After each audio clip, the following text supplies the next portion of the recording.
Prezident Sewda toplumuna we oba hojalygy pudugyna gödäwçilik edýän iki orunmasaryny işden boşatdy. Türkmenistanyň prezidenti Serdar Berdimuhammedow ýurdun oba hojalygy pudugyna we sewda toplumuna dowam edýän kynçylyklaryň arasyna bu iki pudugyň değişiklikdäki ýolbaşçylary Efemrat Orazgeldiýew we Çağrıgylyjy wezipelerinden boşatdy. Şeýle-de Batyr Attaýew başga işe geçýänligi sebäpli Türkmenistanyň baş prokurory wezipesinden boşadylyp sewda toplum boýunça vice-premier wezipesine belenildi. Bular barada Türkmenistanyň döwlet habarlar gullugy, Türkmenistanyň ministrler kabinetiniň hemde Döwlet Howpsuzlyk Keňeşiniň 4-nji iýulyna geçirilen bilelikdäki mejlisinden habar berýär. Döwlet medeniýetine görä prezident Berdimuhammedow oba hojalyk ýolbaşçysyny wezipeden boşatmak barada kararyny oba senaty toplumuna ýol berilýän ençeme kemçilikler bilen esaslandyrdy. Beýleki problemler bilen bir hatarda suw serişdelerini rejeli ulanmagy, ýerleriň meliorativ ýagdaýyny gowlandyrmagy, topragyň şorlaşmagyna garşy göreşmäge we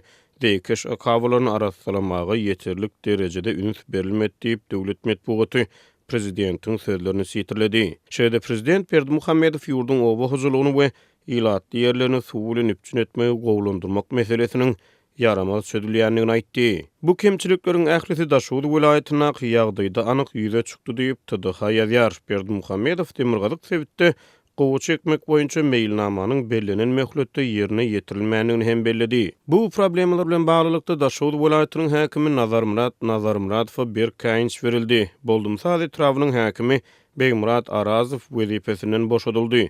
Bu wezipeni wagtlaýyn ýerine ýetirmek Boldumsazyň öňkü häkiminiň orunmasary Gurban Nurdy Bayramdurdyýewiň üstüne ýüklenýär. Azatlyk radiosu Türkmenistanyň oba hojalygy pudugyna problemalar şol sany suw ýetmeçiligi barada ýygyderli habar berip gelýär. Galy bersede Türkmenistanyň prezidenti Serdar Berdimuhammedow ýa-ni ýakynda Daşuly welaýatyna amala aşyran saparynyň dowamyna sebitde suw serişdeleriniň öpçünçiligi bilen bagly meseleleri gozgap suw hojalygy baradaky döwlet komitetiniň başlygy Güýzgeldi Baýjanowa bir käýinç ýylan edipdi. 4-nji ýylyna geçirilen hökümet mejlisiniň dowamyna ministrler kabinetiniň başlygynyň oba senaty toplum boýunça orunmasary wezipesine biraz öň prezidentiň oba hojalyk meseleleri boýunça Geňeşçisi wezipesine bellenen anna geldi Ýazmuradow bellenildi. Türkmenistanyň ýylatyň azyk howpsuzlygy bilen bagly bir näçe ýyl bäri dowam edýän aladalaryň arasyna prezident Serdar Berdimuhammedow hökümet başlygynyň sewda toplum boýunça orunmasary Çağrıgylyjy hem wezipesinden boşatdy. Gylyjy soňky döwürde garamagynaky düzümlere gödäwçiligi gowşatmakda aýplanýar. Hasada 6-njy maýda Serdar Berdimuhammedow Çağrıgylyjy bir käýinç ýylan etdi.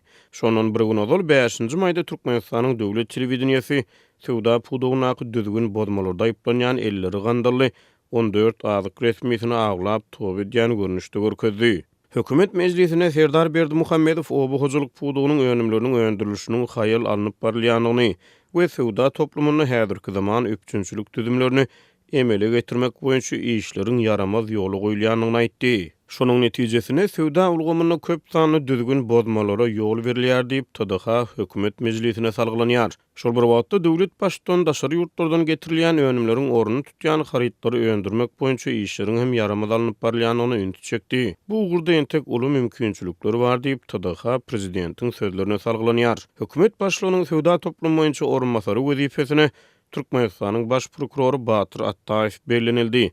Baş prokuror wezipesi Attaýewiň öňkü orunmasary Begmuradow wagtlaýyn ananyldy. Türkmenistanyň ýylaty soňky bir näçe ýyl bäri azyk önümleriniň ýetmeçiligini başdan geçirýär. Ýanygyş serişdeleriniň bahalarynyň global arzanlamagy bilen 2016-njy ýylda yaramazlaşyp başlanan ykdysady kynçylyklar global koronavirus pandemiýasynyň ykdysady täsirlerinden soňra has serwetleşdi. Geçen döwrüň dowamyny Türkmen hökümeti ýylaty agram salan ykdysady krizisi açaçan boyun almady.